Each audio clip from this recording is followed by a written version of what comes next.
hope that everyone is having a wonderful week and is starting to prepare for the holidays.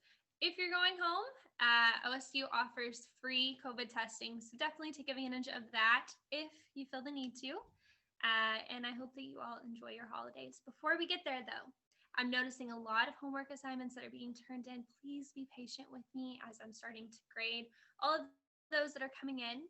I have finished grading for the homework assignments, and I am working to get the diversity essays and the immersion proposal essays graded now so that you will have those. It's always one of the busiest times of the year. For this week, we have covered abilities and disabilities last week and currently. Right now, I'm getting the answers to us. You had marvelous questions that you asked, and I'm getting the answers to us from special education teacher, a OSU professor that teaches about disabilities, general education teacher, and I brought in a medical center CEO to answer some questions on the medical side because I noticed that that was something that y'all were leaning into, you were interested in. So hopefully I can have experts be in the room and answer those questions in a way that makes sense to you. For this week, we are covering personality traits. Your readings are pages 59 to 61.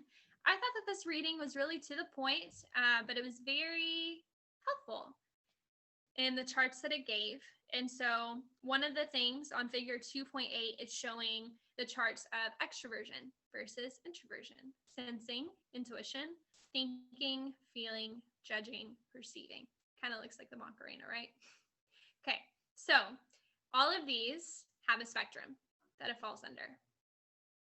So you may be pretty extroverted. So if this is the scale, you might say that you fall like right here, right? And so you have some introversion tendencies, but you mainly feel like you're extroverted. Same with if you're thinking versus feeling. I know for me, on the thinking feeling scale, I tend to be a little bit skewed past center, more towards the feeling side of things, because I do think of logic and rationale when making decisions, but I am emotionally based in my responses as far as making sure that other people are taken care of and that they feel safe, those type of things. That's something that I value. So check that out. It's marvelous reading. And then what are some things that we hope to gain from this PowerPoint? I want us to understand our individuality, how we're different, what makes us humans, what makes us the humans that we are, personality styles, learning styles and multiple intelligences, using personality styles and learning styles with work with others. Okay, so individual diversity. I want you to think for a second of your friend group. Who are you in your friend group? And what are your friends like? How are they like you? How are they different? So even within groups that are similar to us, we still have individual differences. Two ways that these can be defined as personality traits and abilities such as talents, intelligences, and learning styles. This reminds me of my friend group. So in my friend group, I have a friend named Castor, and Castor's ability, he's an engineer, has the ability to put together anything that has pieces, can really just conceptualize where they are and put it together in his brain, put it on paper, or just start to build it from scratch, right? And I think that that's a wonderful ability. I really admire that talent. When I'm thinking of personality traits, I think of my friend Tiffany. Tiffany is a recreation manager like me, and she loves working on challenge courses and backpacking and doing many things that I like to do. But on the personality trait spectrum, if we look at extroversion versus introversion, I tend to be much more extroverted than her. She tends to be much more introverted than me. And so that's something that we kind of go back and forth about. It's laughing, it's funny, we're aware of it, but it's our individual diversity within our friend circle, which is pretty neat.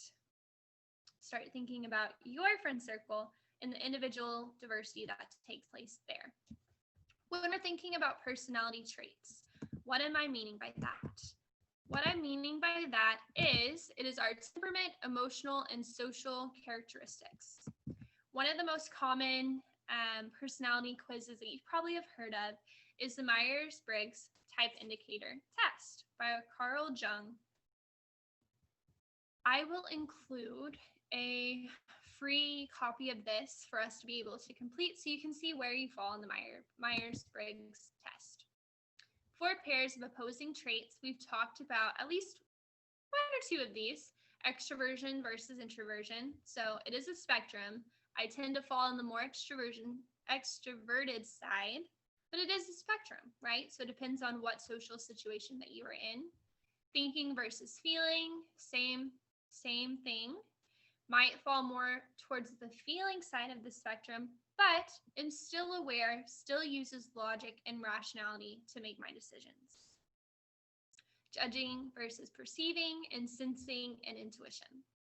So look at this, and then draw a dot where you think you are on extroversion versus introversion. Draw a dot where you are on sensing versus intuition. Thinking versus feeling, then judging versus perceiving. And then go to a loved one, someone that knows a decent amount about you, and have them draw a dot where they think you would fall in that spectrum. Go to maybe a lab partner, someone that doesn't know you as well.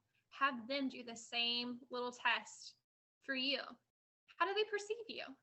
And then ask questions. Be curious. Ask why. Okay. So it contains 16 different personality combinations, things the test will tell you. It'll let you know personality strengths and weaknesses, describes types of other personalities you will work well with, personalities you won't work well with and how to cope with those, historical and famous people that are similar to your personality, fictional characters that would be similar to you. One of the criticisms for personality tests, specifically the Myers-Briggs, is that it has a statistical validity and reliability of the test that's been pretty low. Terminology appears vague. So when we're thinking of it within like an academic context or within like a medical context, this isn't a test that would be used for that. It's more just like starting to understand yourself and realize that there are some flaws within personality style type quizzes. So if I go to Myers-Briggs personality test, let's see if I can find the types for us. Here we go.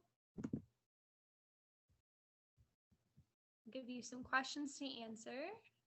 Complete that. I think it takes about 10 minutes depending on which ones you take, but then we'll choose one at random. Then you get to see what you would be like. Then you can decide for yourself if you agree or if you disagree with the information that you were given. Gives you things as strengths and weaknesses, friendships, parenthood, workplace habits, etc. Learning styles. Identifies a person's preference to learning. 2 common learning styles identifiers. So you could identify as being a visual learner, meaning that you like pictures and videos to describe how to do things. Maybe even sketches. Audio. So you like lectures, you like podcasts, you like being able to learn on the go. Kinesthetic would be that hands-on. So that's the type of learning that I prefer. That's that hands-on learning where you get to go through projects together. And then there's also this type of thinking where you are global versus analytical. So for reference, global would be a type of learning style that means that you see the big picture. When I think of someone that thinks of the big picture, I think of the challenge course director for OSU. His name is Nate, and he's very much a global thinker. He thinks big picture, has many dreams, and thinks of what are some wonderful, crazy things that we can do, right?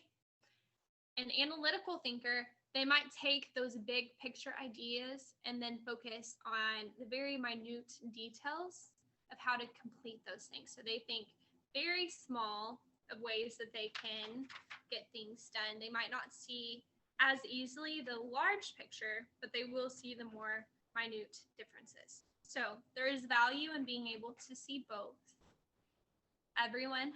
It is a spectrum, so everyone has the ability to see both.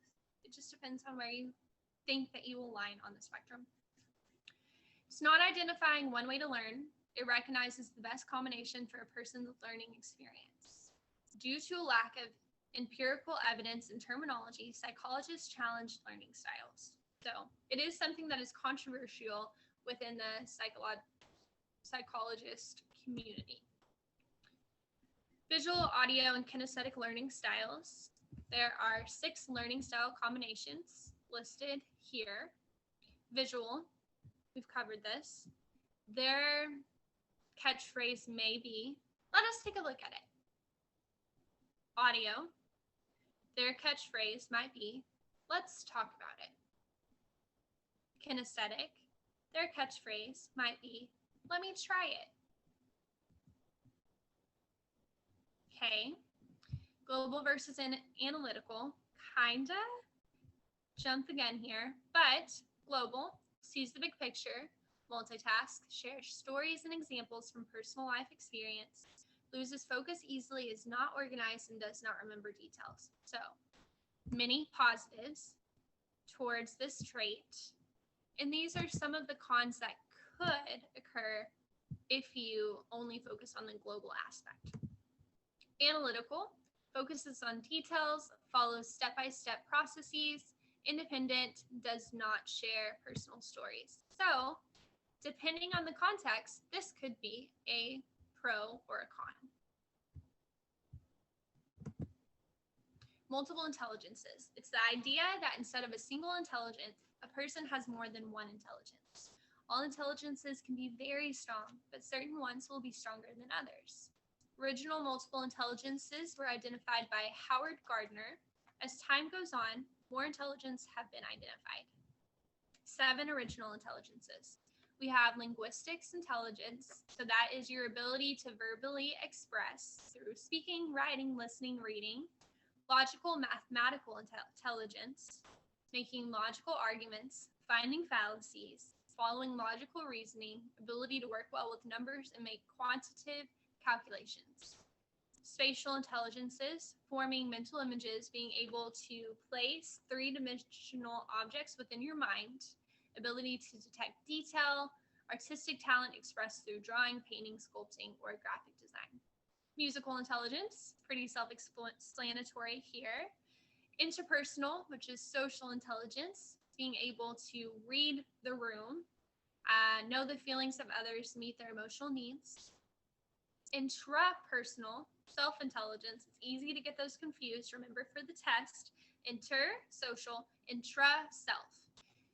Capacity for personal reflection, emotional self-awareness, and self-insight. So that's the ability to know yourself and what you need would be self-intelligence or intrapersonal intelligence. Bodily kinesthetic intelligence, also known as psychomotor. So that's the ability to control your body movements and learn through sense of touch, be able to have physical coordination, work well with your hands, mechanical, technological skills, talents for building models and assembling things. I have a task for you. Think through this list and think, who is someone that I know that has a superb linguistics intelligence? They always just know how to say the exact right thing at the right time. Who is someone that I know with musical intelligence? Who is someone I know with social intelligence, with self-intelligence? Which one am I? Start thinking of those things and start complimenting those intelligences that you see in others. They might not even know that's their strength. 2 newer intelligences. There is a naturalist intelligence, so being able to appreciate the natural environment, knowing how to observe, ability to understand the causes and consequences of events occurring in the natural world, as well as existential intelligence, which is the ability to conceptualize phenomena and experiences that require going beyond sensory or physical evidence. So that's thinking the big questions. Why are we here? How did the universe begin? Where is the origin of human life? What is the purpose of our existence? Utilizing your personality traits, learning styles, intelligences. So now that you know this information, what do you do with it? Now that you know these things, you will be able, as a college student, to talk with your professors and advocate for the learning styles that you need to be able to be the best student that you can be within your courses. So whether this is where you're like, hey, Angel, I need more visuals. Okay, I hear you. I see that you are a visual learner. Hey, Angel, I really need some more auditory components. Okay, perfect. I will make sure that there's an auditory component to the lecture. Hey, Angel, I need a hands-on experience. Okay, perfect. That sounds great. Let's have that immersion experience where you have the chance to get to test out these things that we're talking about in class for yourself. As an employee, to assist and build rapport and stand out to supervisors. Develop understanding of fellow employees and how to utilize communication, teamwork between coworkers. So understanding your strengths, understanding how you're different and how you're similar. How do they work best? What are their strengths? What type of thinker are they? Are they analytical or global? What is their personality style? And then as a supervisor, so you will know how to best train your employees, be able to mentor them, how to give communication to staff, whether that's writing it down, whether that's preparing a video, whether that's talking in person, or showing the sequence to your mentee one-on-one. Will help develop teams to work on projects. So any of these things are utilizing your personality traits. Review. So what are 4 pairs of opposing personality traits? It's on a spectrum. So what are those? List. Traits of visual, audio, and kinesthetic learners. What are some traits of those? Compare and contrast global versus analytical learners. Name and define the multiple intelligences. And then how can you utilize intelligences, learning styles, and personality traits? I will also include some other personality tests that have come around as I've been going through my academic career that I might think that you will find interesting. So have a wonderful day, and I will talk to you soon. See ya.